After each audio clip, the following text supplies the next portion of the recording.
weekends, both personally and with DFS. I was struggling with some personal stuff over the weekend, just family health issues. Just can't seem to get out of my own way.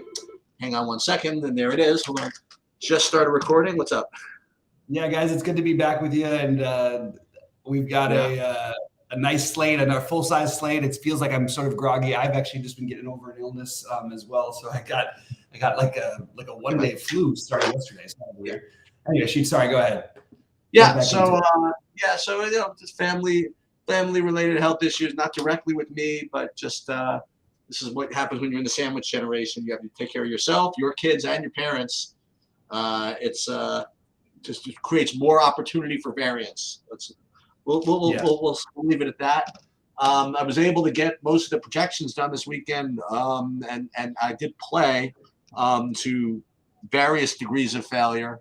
I think having no MMA just kind of like ruins my whole mojo because there was no MMA this past weekend. So, but that'll be back, and I'm ready to get after the MLB today. All right, well, let's do it. We've got, let's see, it's a bit, we got a big slate. I'm still trying to get my bearings as well.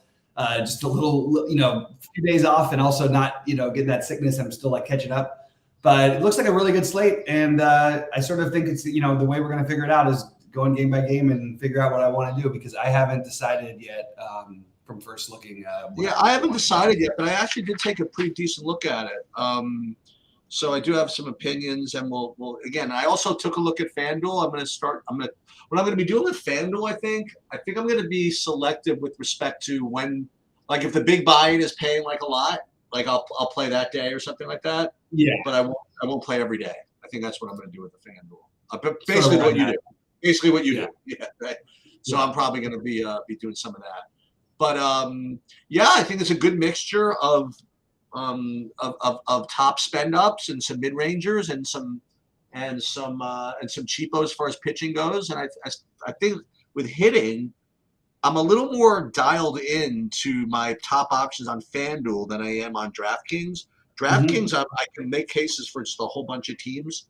FanDuel, I'm a little more tied in, which makes sense because FanDuel usually you can afford whatever you want, or at least close to it. So I guess right off the bat, we'll just get started. Cleveland and Baltimore. I'm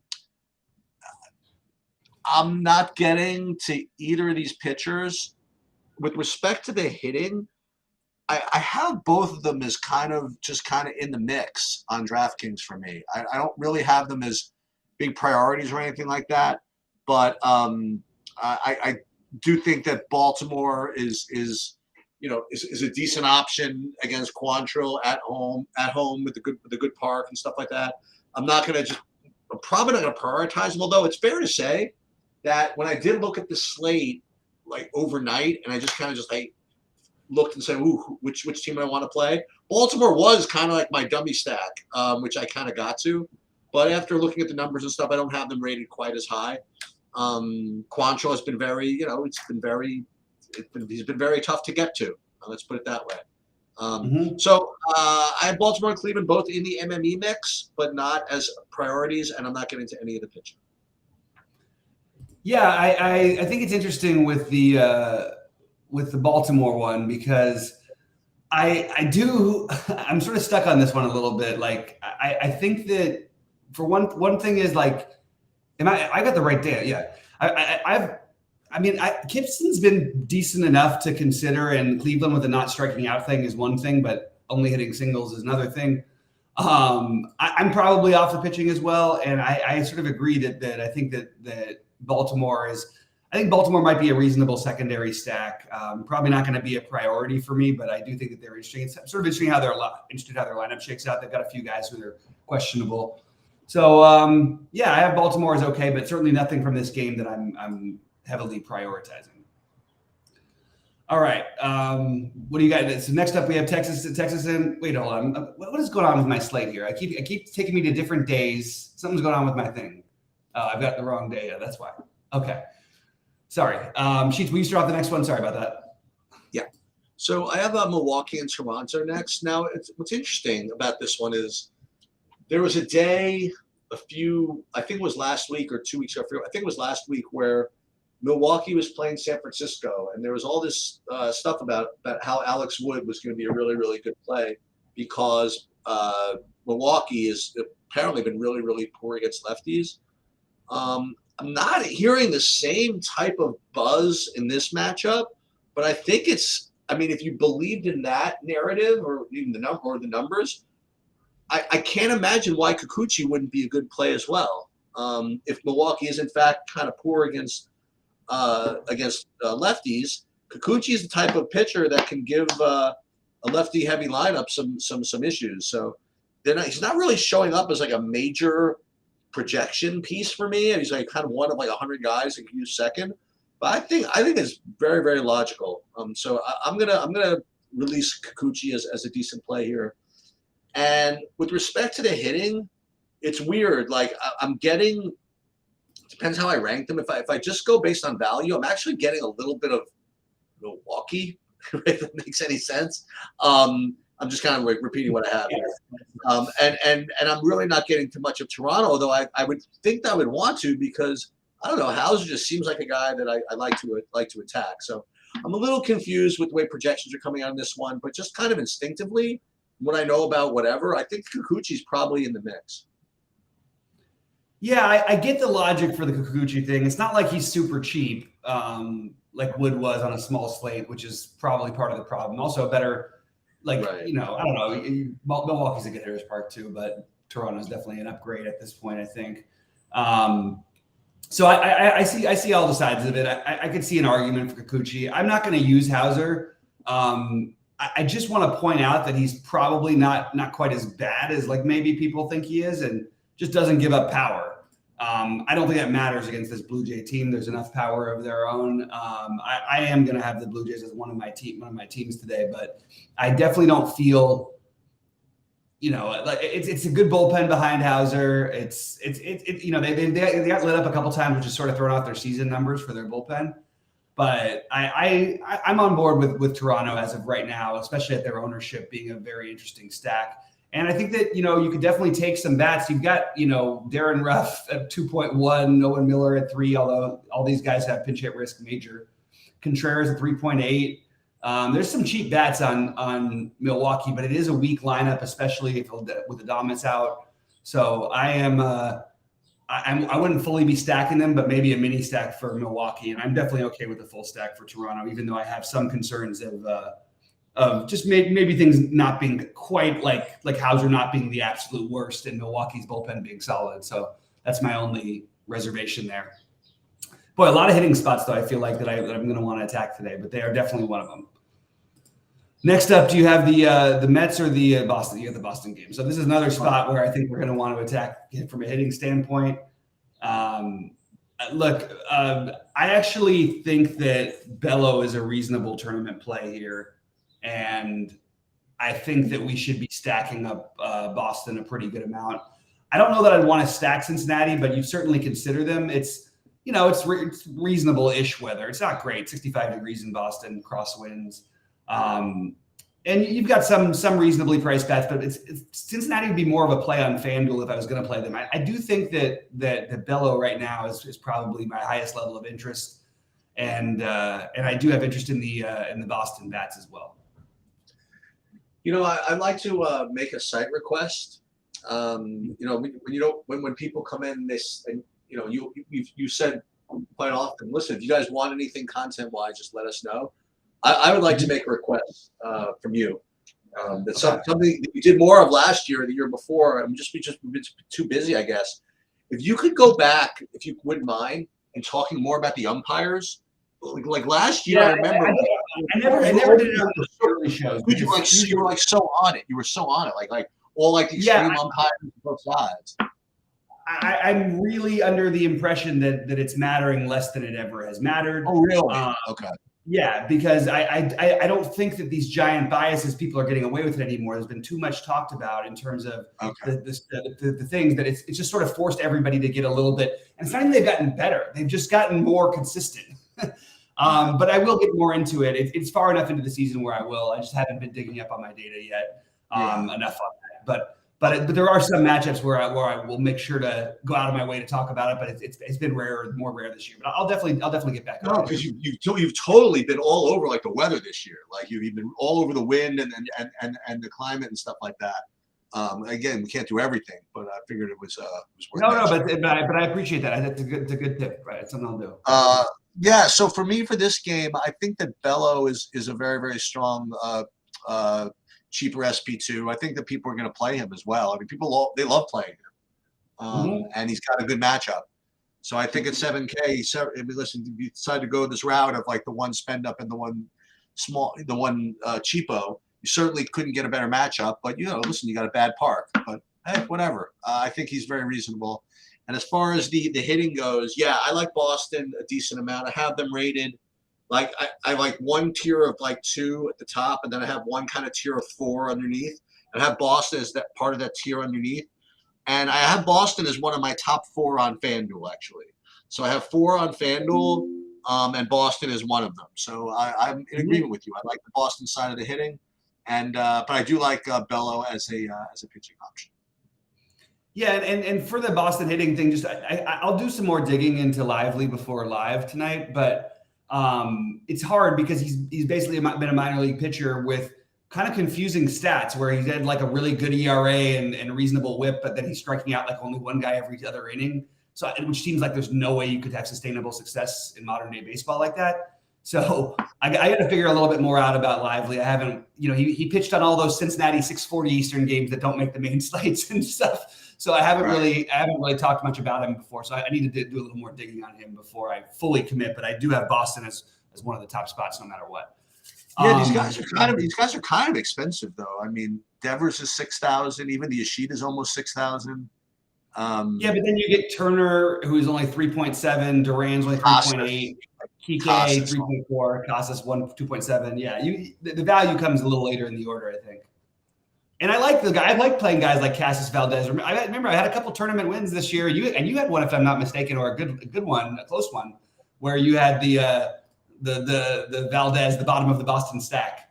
Sometimes, I think that's a reasonable way to go about it. All right, Philly and the Mets. I guess I'll jump into this one really quick.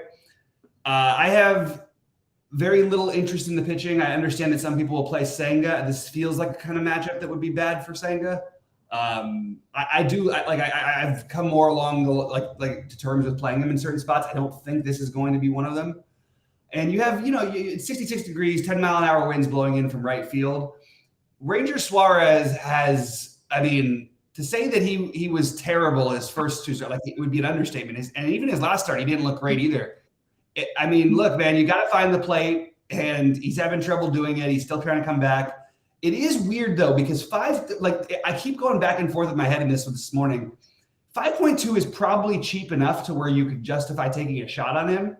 And then I also think the Mets, even though they've underperformed, I think you have to have some interest in the Mets here, especially the righties. Well, it's going to be mostly righties against him anyway. It's really only Nimmo and McNeil that you're talking about from the other side.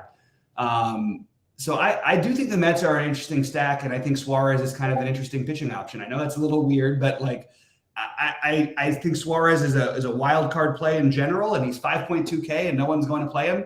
Maybe this feels like a spot where you could, if you wanted to do the double spend down thing, let's say you're playing, I don't know, it probably would have to be playing like 5 or 6 big lineups to where I got to him into one of those. But I could see myself with like a Bello, Suarez, and then try and make the money with the bat situation. It's a long shot play. It's just something I thought I would mention. I do think that the Mets are interesting though.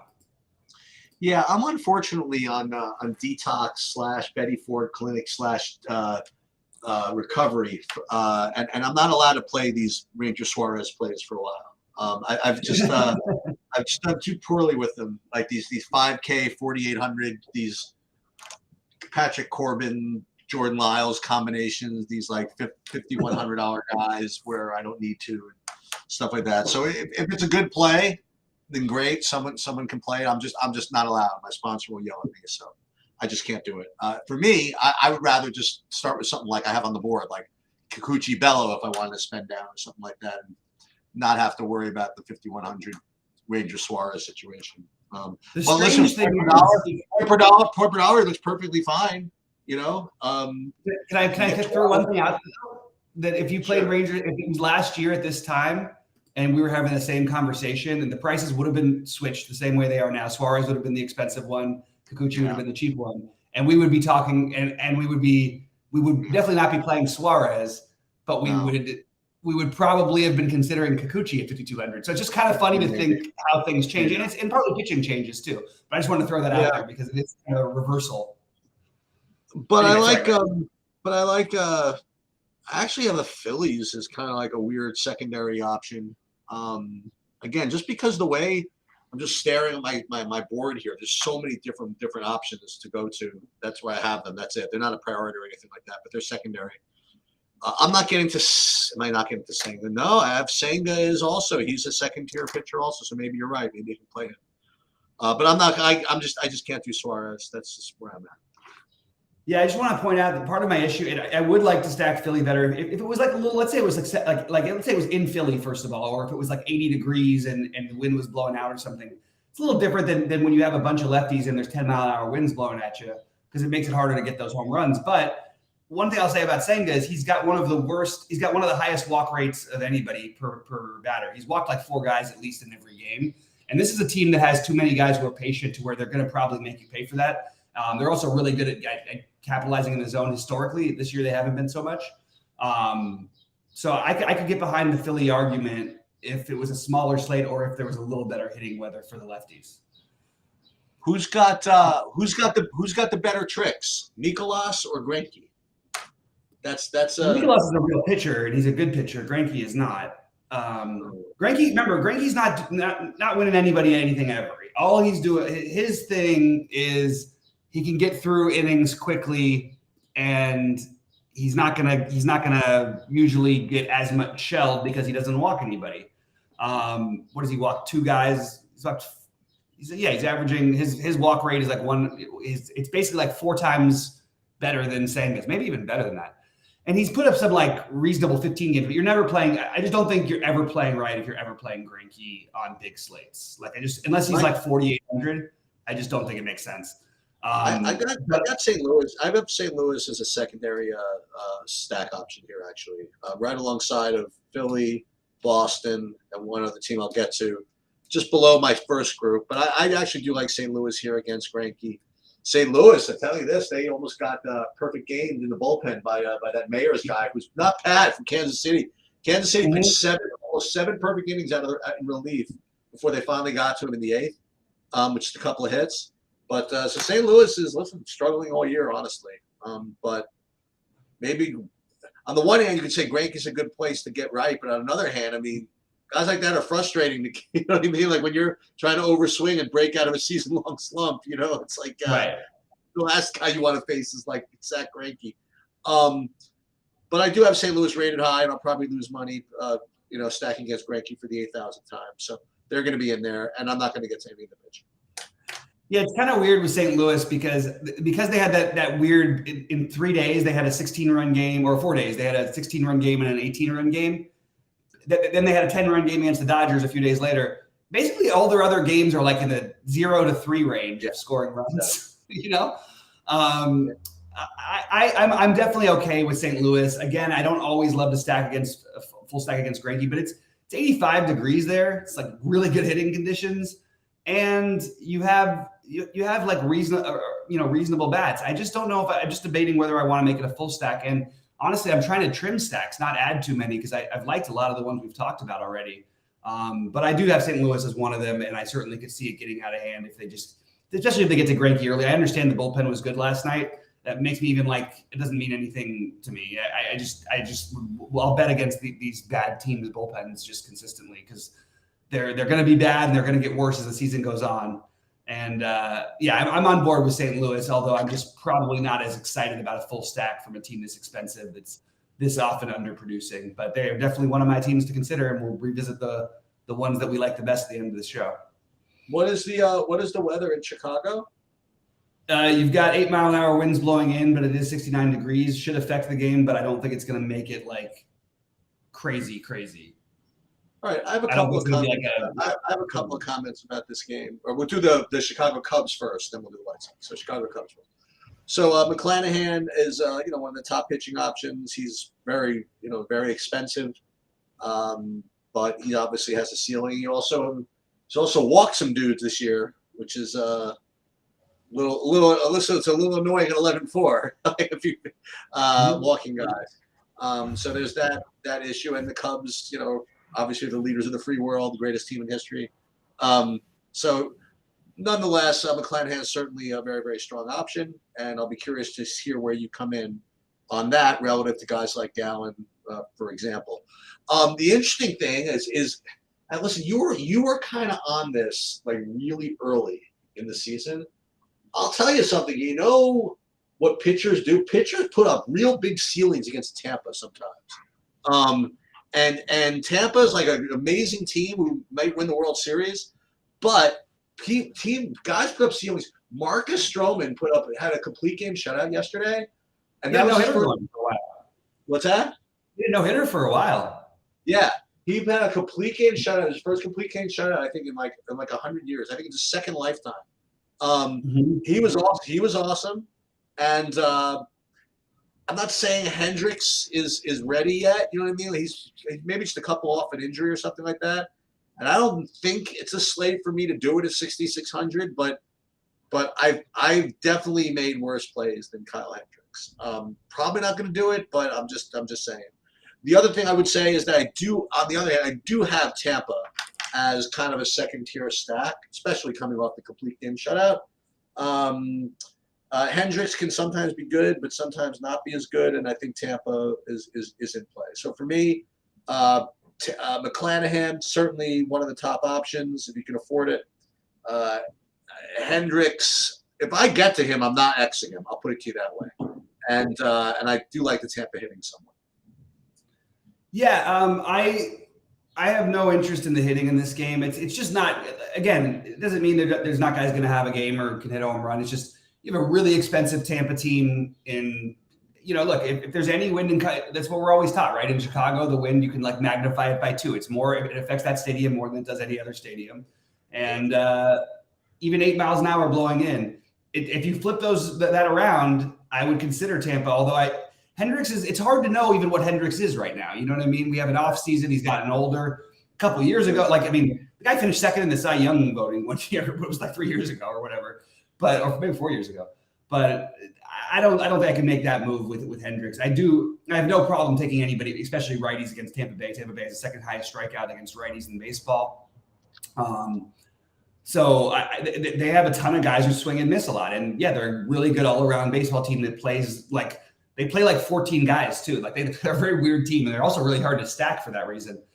I like McClanahan, and that's pretty much all I want from this game. But I really like McClanahan. I think that he's, of the guys we've talked about, easily the one I want to play the most. All right. We did pretty well with. We're not going to that game next, are we? Yeah, we're doing the other Cubs. We're doing the other Chicago game. Yeah. So the other Chicago game, I'll go real quick on this one. I am always a sucker, even though it feels like a sucker a lot of the time. I'm always a little bit of a sucker for playing some Giolito. And if we're going to talk about making a play like Hendricks, now the problem is Tyler Anderson's walk rate. The reality is he's actually pitching better lately. He just doesn't. I'm sorry, his not his walk rate, his strikeout rate, and his walk rate honestly this season. But he's probably better than as a real life pitcher than a 5,700 pitcher. It's just really hard to play him because it just feels kind of gross with the, hey, I pitched a good game and I have, 3 strikeouts in 7 innings. It's just, that's the kind of thing you're dealing with him. However, I don't think he's I think he's a better pitcher than these other guys I've mentioned. And I think Giolito is interesting enough to take shots on. It is, 71 degrees in Chicago. They also have 8-mile-an-hour winds blowing in. Another stadium. They're probably the stadium that gets second most affected to the wind, other than the Cubs. And if you were in kind of a saucy mood, I could see you talking about whatever stacks for either of these teams. What I would say is even if I don't stack them, I may end up with a 2-man or a one-off of guys like Tim Anderson, Eloy Jimenez. Andrew Vaughn and Jake Berger, I think, are all very interesting home run bets today, although you do have that wind blowing in against you. So that's the one thing to consider. All this to say that my biggest focus in this game is going to be Giolito. I'm not going to shut down a stack of either team, though.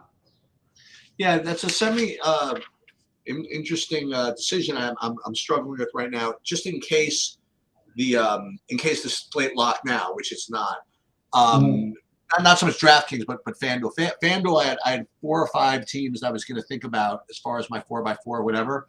And the White Sox were kind of like that 5th team that I was trying to think about. And I think that all the points you made about Tyler Anderson being a decent real-life pitcher and the wind blowing in a little bit maybe is going to make me have the White Sox kind of like drop into like that 2nd tier. Giolito is like you said, I have him as one of many options as an SP2. I'm just completely resigned to the fact that if I play him, Trout and Ohtani will both hit home runs, and I'll just have to hope that he scores enough points anyway, which he could. They're just both going to hit a home run off him. They just are. Nonetheless, I think he's definitely in play, and I think the White Sox are probably in play as well. In DraftKings, I'll definitely get some of them, and I don't know if I want to prioritize them on FanDuel. Probably not, but I'll definitely get some of them on DraftKings. So Giolito and the little White Sox, as you mentioned. Yeah, and even in a small sample size, just for what it's worth, Giolito has he's got a great strikeout rate against these guys. I mean, it's not a huge sample, but it's got some. It's probably 5 or 6 starts at least. And they've hit a lot of home runs off of him. So you could certainly see why you could make a case for either side of it. All right, Minnesota-Houston, Sheets. Why don't you start off this one? Yeah, so Joe Ryan is another top pitcher, and he's being priced as such, and he's got kind of a worse matchup than we'll get to Gallen. I mean, he has a worse matchup than Gallen. Let's just put it the way it is. Comparing him to McClanahan, I think it's pretty close. I do think that Ryan doesn't have the same name recognition yet, so maybe he'll be lower owned. I'm guessing. I don't know. And Houston's got more. I think people are pretty familiar that Joe Ryan is. I mean, he was like 75% owned the last slate. Oh, was he? Well, I was also going to say that Houston has like a lot of hitting name recognition, so I don't think people will be as happy to play guys against Houston at Houston, for example. So his ownership will probably be somewhat low. Still probably like Allen more, but nonetheless, Ryan certainly is a tremendous pitcher. He's got strikeouts and all that stuff. I just don't know if he's going to be my priority. I'm not going to be playing Belak, although I mean, we've played worse pitchers against Minnesota before. So I'll let you talk about that. The thing about Minnesota, I would be remiss if I didn't point out, you have a very chalky play from this game. Royce Lewis is a flat 2K at shortstop. So that's what that's going to do. It's going to make Minnesota stacks very easy to get to. And I might be one of those people that gets to some of them. So Minnesota with the Royce Lewis makes sense, both on FanDuel and on DraftKings. And Ryan seems like a lot of stand to take, like at Houston, to play Ryan and Minnesota bats, but that's just kind of where I am right now. Yeah, no issue with different slate. I would be interested in some Minnesota. I think I'm probably just going to skip it today, just because I need to narrow my stacks. And I'm always going to play Joe Ryan when he's going to be low, which he's always going to be, because he's usually priced, and it's him and Cole and McClanahan type of guys. Today it's the guy in the next game, Zach Gallen. I do think he gets forgotten about to some extent, and I'm very happy to gamble with him a little bit. Not even gamble, just obviously it's not the dream matchup or anything like that, but he's a really good pitcher, and I think he deserves credit as one of the top guys just in terms of raw points upside. So that's where I'm at for this one. But not certainly you've got the Julian at 2.7 and the Royce at 2K. You don't need to make Minnesota a stack. You throw in one other bat, you've got a nice little mini stack, and you saved all the money to spend up on your other bats. And that's the way you can use 2 spend ups at pitcher. So just wanted to throw that out there as a potential. And even if people play it, you're only talking about like 10%. You're going to get different with your stacks, and then you're going to play. You might play a Joe Ryan and Zach Gallen, pitching line matchup, or your pitching lineup, or something like that. I think that's totally viable. All right, Colorado, Arizona. I have Atlanta, Oakland next. Oh, I'm sorry. I hate when they're the same time. Oh, I jumped out of the wrong way. How do Atlanta, Oakland? Oh, because they're all at 640. Okay, that's what happened. I thought I was looking at the 5-10 games. Go ahead, Cheats. Why don't you jump us off with this one? Yeah, so I'm going to start with this one because this one's a little bit. It's not that I don't believe it, but it's just I don't know if I'm going to do it. So I currently have Atlanta as one of the top stacks on the board, both on DraftKings and on FanDuel. And I'll tell you, the JP Sears is not bad. I don't quite get how great of a stack Atlanta is supposed to be here. I think that JP Sears is perfectly decent. As a matter of fact, I mean, I've made worse plays than play JP Sears in this spot. So that's where I am there. But as far as the projections go, Atlanta looks like one of the top two stacks on the board. Bryce Elder, I think he's got a lot of win equity here. I think he's a really good pitcher, actually. And he's got a really good matchup. And I think that, I don't know. I mean, maybe that's not the strikeouts of some of these other guys, but I think he's completely in play here. I don't know. So I do like Bryce Elder. Atlanta looks good, but if they end up being popular, really popular, I don't know how much I'm going to get of that, honestly. So Bryce Elder, kind of a pivot. Atlanta looks good, but watch for ownership. And I'll tell you this, if I get to JP Sears, I'm not going to exit him.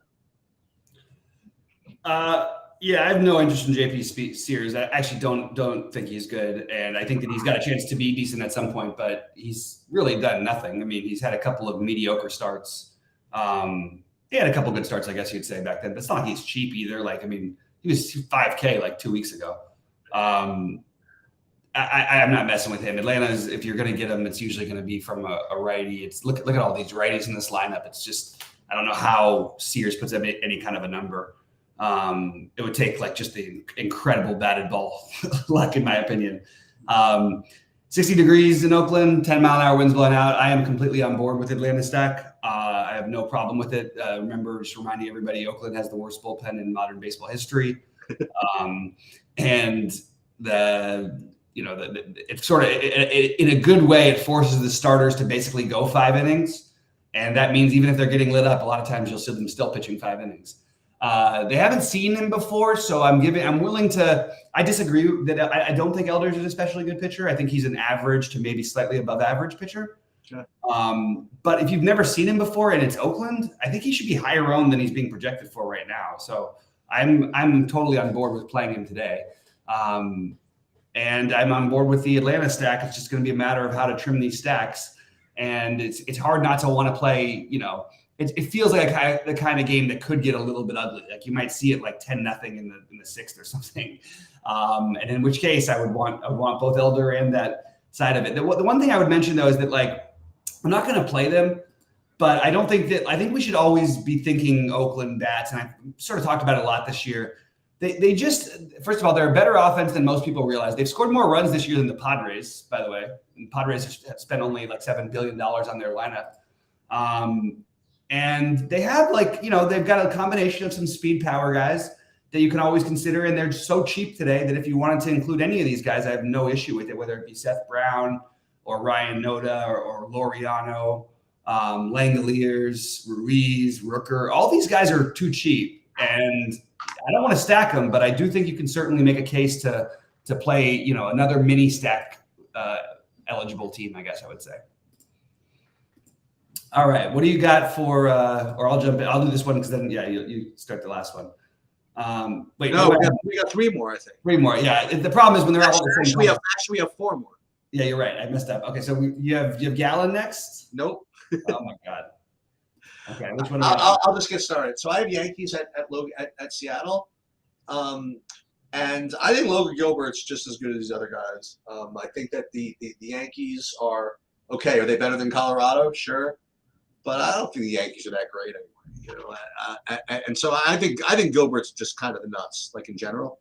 So I like Gilbert here in this spot. I think that if you're going to get him at half the ownership of Gallen, which you may or may not even get, okay, but I would definitely take a shot at that. So I think he's a really, really good play here.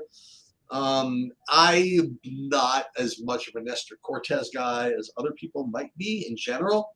And I just kind of like Seattle bats in general. So I don't know if I'm going to play Seattle, but I'm not going to play Cortez. So I'm just going to be on Logan Gilbert here. That's just kind of it. Yeah, I love, I'm big on these Seattle guys who are they're just like good. And when I say like clean pitches, they just don't walk guys. So it makes it a lot more fun to play them because you don't have to sweat every inning. Yep. I'm on board with the Gilbert play. I'm on board. Like I kind of hear what you're saying about Cortez, and I've always sort of felt this way, but I actually think he's like a decent-ish real life pitcher. But something started happening where he started getting like really owned at one point last year in DFS, and then like nobody played. It's hard to sort of track where he's going to be, and he's looking like he's going to be popular again because he's been a little bit over-owned this year, I would say. I'm okay with fading it if he's going to be popular. Seattle against lefties, I do like some of their bats in general against lefties. I don't think there's any reason to try to attack Cortez in the worst hitters park on the slate, but I do or second worst maybe. I do think that Gilbert is a strong play, and that's pretty much all I have from this game. I'm definitely putting Gilbert in the same category with the guys I've liked so far. So he's one of my currently top 5, about to be top 6. I'll tell you, dude. I'm gonna go a step further. I think Gallen's a lemon today. I think that there's enough options that can outscore him. That, I mean, let's listen. I know I'm making the case. You know what I mean, like on purpose, right? Like, like if you listen, if I started by saying I really wanted to play him, you know what I would say? Well, I don't care too much about the last two, whatever. You just look at 25, 28, 39, 40, 30. But if making the case to fade, I mean, his last 2 starts are incredible lemons, okay?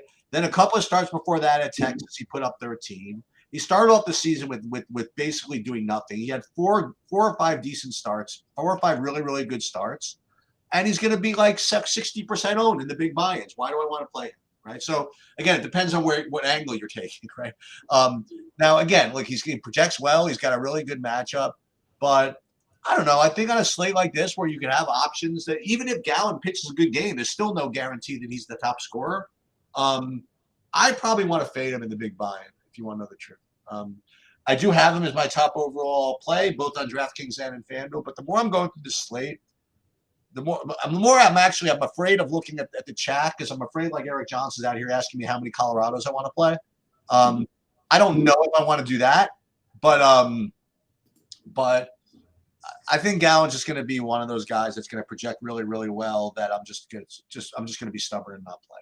That's just listen. People just want to know what I'm doing, and that's probably what's going to end up happening. I'm hoping that in the next 6 hours I change my mind. But if the slate locked in 20 minutes, it would be something. For me, something like Gilbert, something, but it would not be Gallen as my other pitcher.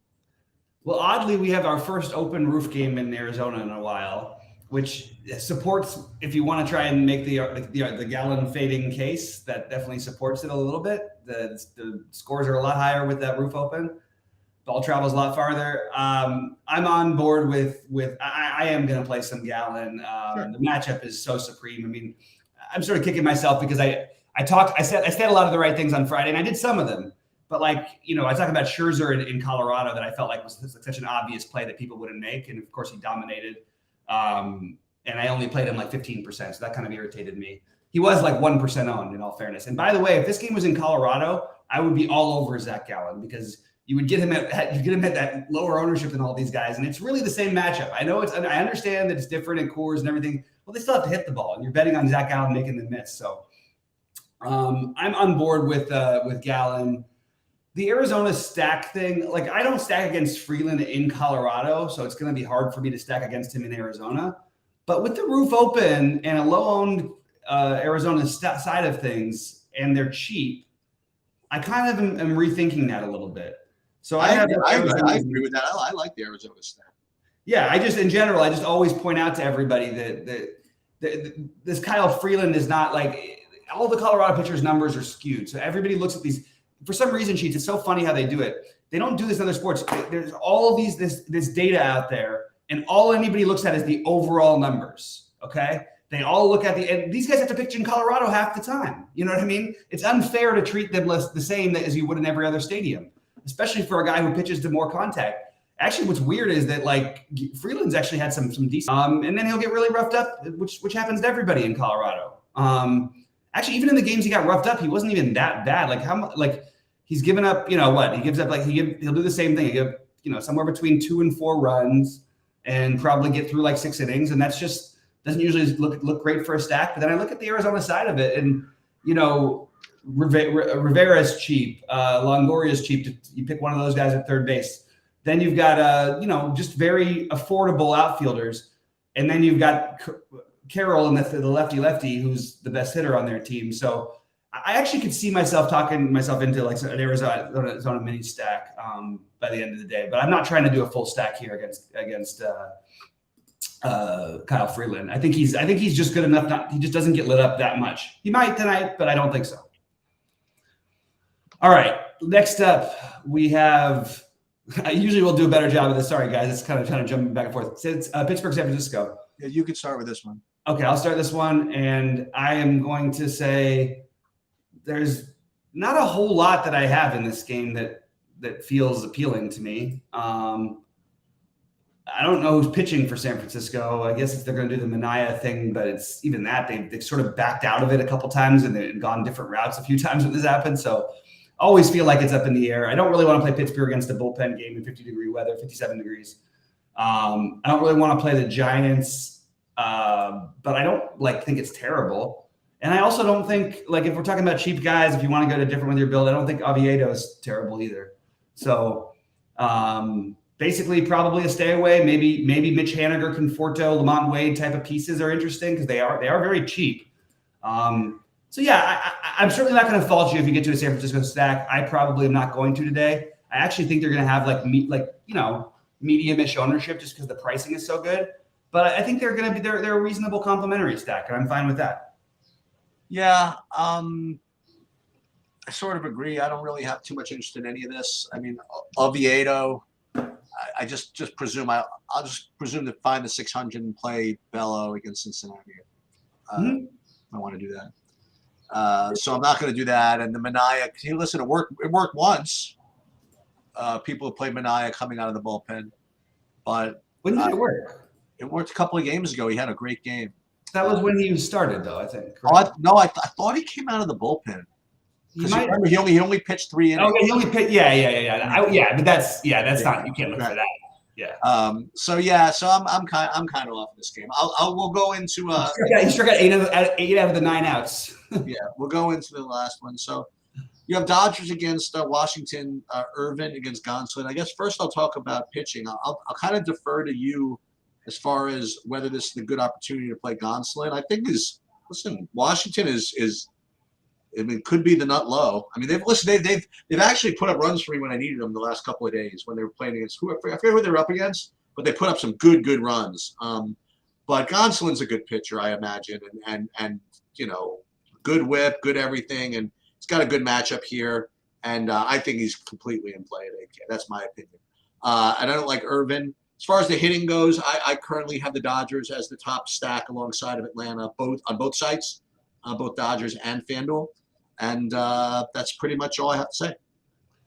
Yep. Going to be very so the one thing, just to talk about the Gonsolin thing really quick. The problem with the Gonsolin, the problem with Washington in general is they just don't strike out. They have the second lowest strikeout rate in baseball against righties.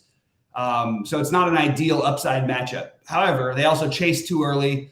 I've been trying to use high strikeout pitchers against them who have trouble with walks because they chase, sort of like I do with KC, because they chase too early in the counts and they get on. You get through some quick innings with them. The problem is they are hard to strike out because they're constantly just swinging from the first pitch.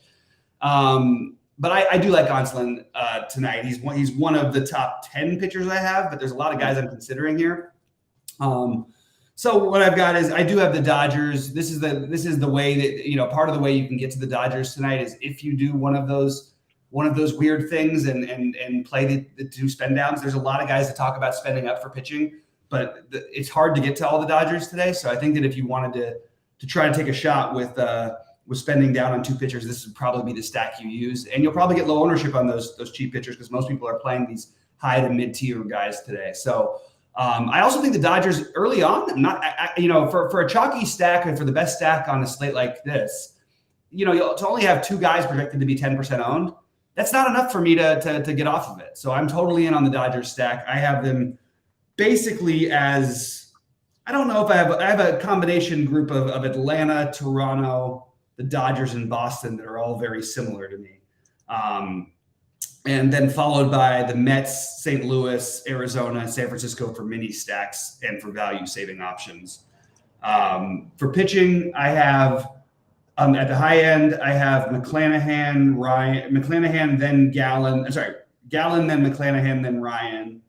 And then in the next tier down, I have Giolito. Then I have Gilbert, Giolito. And I do have Elder because of the matchup today. And then for the cheap one, I feel the best about is Bello. But I'm open to some of the other ones we talked about. I think Bello and Gonsolin are both very reasonable. So those would probably be the guys I'd be spending down on the most. And I will probably throw a Ranger Suarez lineup in there. In the Dodger game, I know you don't know, but do you think you can get Outman and or Peralta in the lineup at like cheap? Against the righty? They just kind of stopped playing Outman lately. But there's almost no way I could see. Well, it'd be either Hayward and Peralta or Outman and Peralta. So, Outman's played the last 4 games. Has he? Has he played the last 4? I don't know. Yeah, 2 at bats, 3 at bats is not a play. That means he came in because he won't come out. Yeah, you pinch hit there as well. So he hasn't been starting. And that one I think he didn't start either. The 10-11 game because they shifted everything after that. That was like 9-8 after the second inning. Okay. So I don't think he played any of those. Especially with Muncy back, that's like another guy spot in the lineup that is taking over. But Muncy played the last games too. He missed the one game. It'll be some version of Hayward, Peralta, or an Outman. 2 of those 3 will play. I just don't know which ones right now. You think they'll pinch hit risk though, those guys? I mean, if you want to bring in a lefty against the Dodgers. If you even have any, seems like usually would make sense because you have all this stuff. But now you've got Will Smith, JD Martinez, Mookie Betts, who are all really good against lefties, and Vargas. So it just depends on how it goes. I'm not as worried in general about it. But yeah, they definitely all have risk because the Dodgers are as usual, pretty deep. I'd be trying not to play guys like Peralta in general, just because you're really helping he gets to multiple hits. Yeah. At least Jason Hayward has shown some power upside this season, but I would probably be trying to stay away from those guys mostly, except for using one. I use one of the outfielders for value. That'd be it, and I would make sure to play Vargas over all those guys. I really like Vargas. I'll tell you, like you say, the Dodgers are expensive, but they're cheaper than those freaking Red Sox we were talking about. I mean, well, yeah. Except for that's true. That's fair. Yoshida's would be the most expensive guy on the Dodgers, and then it's just 2 guys though. And Devers, yeah, you're right. And only Devers do I feel like I would absolutely have to have in the stack, kind of a thing, Right. It's tough with a guy like Verdugo because he's just a really, really good hitter, but to pay $5K for a guy with such limited power and no speed upside is kind of tricky. What position does Vargas play? Second base? Second base. So we don't play Betts at second, so we can play. Betts now back to being second eligible? Yeah. Oh, they moved him back. I have been all year long with this little dance they do. Yeah. Yeah, you're usually going to want to, and you're probably going to want, just probably worth noting that JD Martinez, whatever happens, people come over to the Dodgers, and JD Martinez is hitting the ball, man. He's got, I think, 6 home runs his last 6 games. JD Martinez hit only 9 home runs or 10 home runs. He played like every game last year for Boston. The Dodgers have a really, really good ability to get hitters to find themselves again, or find themselves when they've never, Justin Turner, Max Muncy, Jason Hayward. All these guys every year, it seems like they revitalize someone's career, and it seems like JD Martinez is the guy this year. So I'll tell you, this really is an awesome slate because the last game of the night is the top projected hitting stack, right? Right. The Dodgers, And then in the 9:40 games, you have two of the best pitching options. You know what I mean? Bowen and the Seattle guy.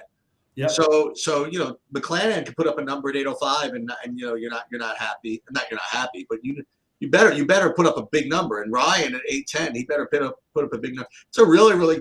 I'll tell you this. It's a really good slate to go live with. I got to think about this one. This could be. Let me know, because I'm still getting over this thing, but I think I'm okay enough to go live tonight. So maybe. I'll be okay no matter what. It just matter of how much. We'll be sweating it, because I know we're gonna have some Dodgers to sweat. So. Well, if you didn't want to do tonight, and if you were around Thursday, that would be a night, because the first night of the NBA Finals, I think I'm going to do, because there's the $1 million tournament that night. Yeah, I saw you posting that in State, because I was wondering what that was. That was that first night of the NBA Finals. Yeah, and it's the max. I mean, that's for max entering is $37.50. No, I know that, but that's quote unquote $1 million for first, right? So, but by the way, a couple of guys have won it lately. Really? Yeah, it's possible in the NBA, because look what happened. We had guys who weren't playing any minutes all of a sudden playing 30 minutes. Yeah, that's the thing. The NBA Finals, especially like Game 1, there's a lot of variance. You know what I mean? Oh yeah. People can screw around. They could try stuff that they've been planning all year. Oh boy, if we ever Miami, if we ever go play Jokic, we could start Udonis Haslem or something. I don't know. Yeah, no, I hear you. But I mean, yeah, like all of a sudden, who would have thought we'd be going into this next series, like Caleb Martin, who was like the 7th best player or 8th best player for the Heat most of the season. That's like an MVP candidate. He's legitimately like their 2nd best player, and it's close. Like, he actually, in the series in Boston, he was right just as good as Jimmy for the most part. Right. Anyway, that's going to be fun. Yeah, we'll revisit it. I'm going to catch up on some other stuff, guys. I'll post my stuff in a little bit.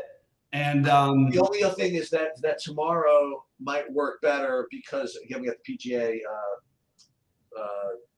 on Thursday, so maybe we do the live lineup. Oh, that's a good point. Yeah, we'll see how it goes. So it's either two, maybe all 3 of them. We'll see. We'll see. All right, sounds good. Good luck, everybody. I am almost definitely out for live today. Okay. And that's pretty much all I got. Cool, I got it. All right, man. Good to see you. And guys, good luck tonight, and we'll see you hopefully live, and hopefully